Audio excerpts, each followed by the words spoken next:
आकाशवाणी भोपाल से प्रस्तुत हैं प्रादेशिक समाचार।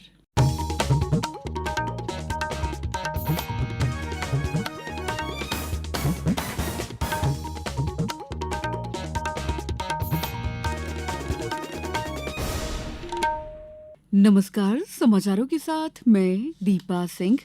सबसे पहले मुख्य समाचार। ग्वालियर में आज होगी तीसरी रीजनल इंडस्ट्री कॉन्क्लेव। मुख्यमंत्री करेंगे 22 इकाइयों का वर्चुअल भूमि पूजन और लोकार्पण। देश में खरीफ फसलों की बुआई में हुई उल्लेखनीय प्रगति। अब तक कुल 1065 लाख हेक्टेयर से अधिक क्षेत्र में हुई बुआई।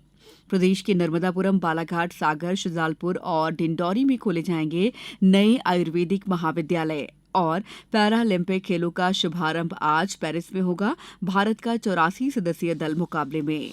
अब समाचार विस्तार से।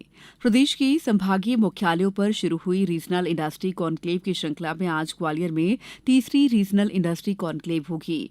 ग्वालियर के राजमाता विजयराजे सिंधिया कृषि विश्वविद्यालय में होने वाले इस कॉन्क्लेव के लिए सिटी ऑफ म्यूजिक ग्वालियर पूरी तरह से तैयार है।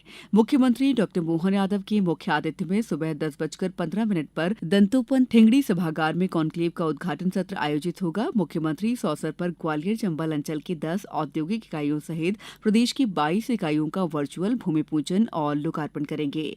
मुख्यमंत्री ने कहा कि रीजनल कॉन्क्लेव प्रदेश में निरंतर होंगी।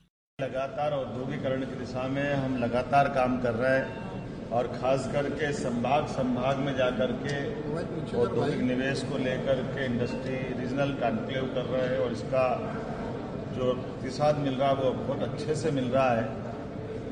पहले उज्जैन, फिर जबलपुर, कल ग्वालियर में इंडस्ट्री कॉन्क्लेव होने वाली है।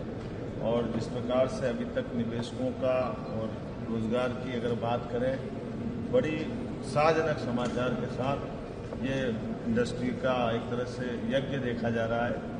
ग्वालियर कॉन्क्लेव में जाने माने उद्योगपतियों के अलावा आधा दर्जन देशों के ट्रेड कमिश्नर और औद्योगिक प्रतिनिधि शामिल होने आ रहे हैं। कॉन्क्लेव में मुख्यमंत्री उद्योगपतियों से 1-to-1 बैठक करेंगे। केंद्रीय संचार मंत्री ज्योतिरादित्य सिंधिया, विधानसभा अध्यक्ष नरेंद्र सिंह तोमर और राज्य सरकार के मंत्री भी कॉन्क्लेव में शामिल होंगे। देश में इस साल खरीफ फसल की बुआई में उल्लेखनीय प्रगति हुई है। अब तक कुल 1065 लाख हेक्टेयर से अधिक क्षेत्र में खरीफ फसल की बुआई हुई है, जबकि पिछले साल इसी अवधि के दौरान बुआई का क्षेत्रफल लगभग 1044 लाख हेक्टेयर था। धान की बुआई का क्षेत्र 394.28 लाख हेक्टेयर तक पहुंच गया है, जो पिछले साल की इसी अवधि के दौरान 378.04 लाख हेक्टेयर था। दलहन की खेती भी पिछले साल के 115.55 लाख हेक्टेयर से बढ़कर इस साल 122.16 लाख हेक्टेयर हो गई है। मोटे अनाजों तिलहन की बुआई में भी वृद्धि देखी गई है। मध्य क्षेत्र विद्युत वितरण कंपनी ऐसे बिजली उपभोक्ता जिनके द्वारा अपने बकाया बिजली बिलों का समय पर भुगतान नहीं किया जा रहा है, उनके नाम, पते और बकाया राशि की जानकारी को विभिन्न सोशल मीडिया प्लेटफॉर्म जैसे व्हाट्सएप, फेसबुक, एक्स और इंस्टाग्राम प्लेटफॉर्म पर पोस्ट करेगी। मध्य क्षेत्र विद्युत वितरण कंपनी से प्राप्त जानकारी के अनुसार कंपनी कार्यक्षेत्र के भोपाल, नर्मदापुरम, ग्वालियर, चंबल संभाग के अंतर्गत आने वाले सभी 16 जिलों के बड़े बिजली बकायेदारों के नाम की सूची तैयार कर ली गई है, जिन्हें सोशल मीडिया के माध्यम से सार्वजनिक किया जाएगा। प्रदेश के 3 शिक्षकों को इस साल राष्ट्रीय शिक्षक सम्मान के लिए चुना गया है। ये जानकारी केंद्रीय शिक्षा मंत्रालय नई दिल्ली द्वारा दी गई है। प्रदेश से चयनित शिक्षकों में शासकीय मिडिल स्कूल लिधौरा जिला दमोह के माधव प्रसाद पटेल और शासकीय हाई स्कूल खजुरिया सारंग जिला मंदसौर की सुनीता गोधा हैं। इसके अतिरिक्त डिंडौरी जिले के जवाहर नवोदय विद्यालय धामन गांव की शिक्षिका सुनीता गुप्ता को भी राष्ट्रीय शिक्षक सम्मान मिला है। चयनित शिक्षकों को राष्ट्रीय शिक्षक दिवस पर नई दिल्ली में रजत पदक, प्रशस्ति पत्र और 50,000 रुपए की सम्मान राशि प्रदान की जाएगी। समाचारों में वक्त है ब्रेक का।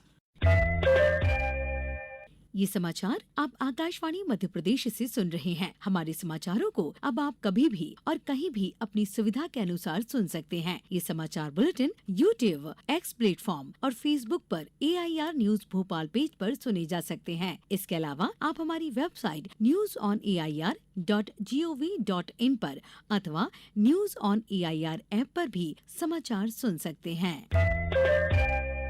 ब्रेक के बाद समाचारों में आपका एक बार फिर स्वागत है।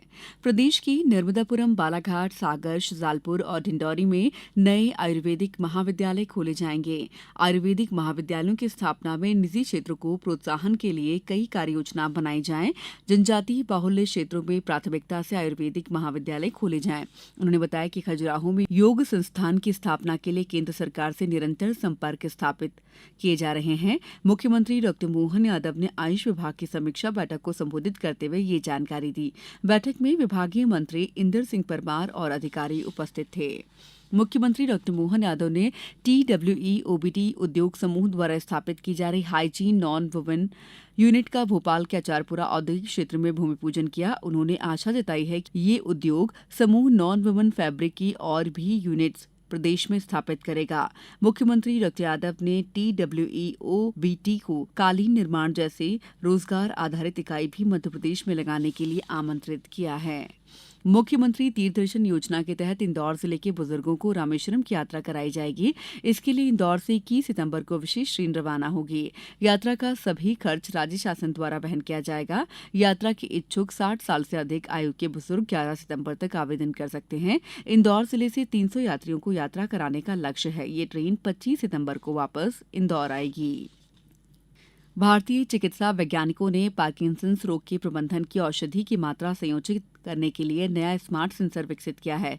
ये सेंसर स्मार्टफोन आधारित और किफायती है। इसका उपयोग भी सरल है। विज्ञान और प्रौद्योगिकी में उन्नत अध्ययन संस्थान ने बताया कि इस सेंसर की मदद से शरीर में एल-डोपा की सही मात्रा का पता लगाया जा सकेगा। उसके आधार पर पार्किंसंस रोग को नियंत्रित करने की दवा की आवश्यक मात्रा निर्धारित की जा सकेगी। पैरालंपिक 2024 खेलों का शुभारंभ आज फ्रांस की राजधानी पेरिस में होगा। यह 8 सितंबर तक चलेगा। पेरिस पैरालंपिक में कुल 84 भारतीय पैरा एथलीट का दल प्रतिस्पर्धा करेगा। ये पैरालंपिक के इतिहास में भारत का सबसे बड़ा दल है। भारत इस बार 22 खेलों में से 12 में प्रतिस्पर्धा करेगा।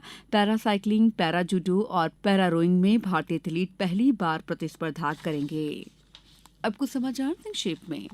गुना जिले में पीएम जनमन योजना के तहत ग्राम उमरी में बड़ा आयोजन प्रस्तावित है। इस आयोजन में 1 लाख से अधिक हितग्राहियों को हितलाभ वितरण करने का लक्ष्य तय किया गया है। खरगोन जिला पंचायत द्वारा ग्राम पंचायतों को आत्मनिर्भर बनाने के उद्देश्य से संपत्ति कर वसूली के लिए विशेष अभियान शुरू किया गया है। डिंडौरी में जिला प्रशासन द्वारा बेटियों को प्रतियोगी परीक्षाओं के लिए निःशुल्क तैयारी कराई जाएगी। इसके लिए ऑनलाइन आवेदन की अंतिम तिथि 30 अगस्त है। रतलाम में कल शासकीय ITI रतलाम में जिला स्तरीय रोजगार मेला आयोजित किया जाएगा। मेले में निजी क्षेत्र की कंपनियों के प्रतिनिधि विभिन्न पदों पर भर्ती होंगे। राजगढ़ में कल कलेक्टर ने बाढ़ नियंत्रण कक्ष का आकस्मिक निरीक्षण किया। इस दौरान उन्होंने कक्ष की अव्यवस्थाओं पर नाराजगी जताई। मुरैना में जनसुनवाई के दौरान कलेक्टर ने कल 102 आवेदनकर्ताओं की समस्याओं को सुना। शिवपुरी में एडिप योजना के तहत दिव्यांगजनों को कृत्रिम अंग और विभिन्न सहायक उपकरण प्रदान करने के लिए आज 1 दिवसीय विशेष परीक्षण शिविर का आयोजन किया जाएगा। श्योपुर स्थित राष्ट्रीय कुनो उद्यान में कल एक चीते की मौत हो गई। कुनो में खुले जंगल में विचरण कर रहे नामीबियाई नर चीता पवन का शव बरसाती नाले के पास मिला है। इंदौर जिले के आवासीय विद्यालय जवाहर नवोदय विद्यालय मानपुर में सत्र 2025-26 कक्षा 6वीं में प्रवेश के लिए प्रवेश प्रक्रिया शुरू कर दी गई है।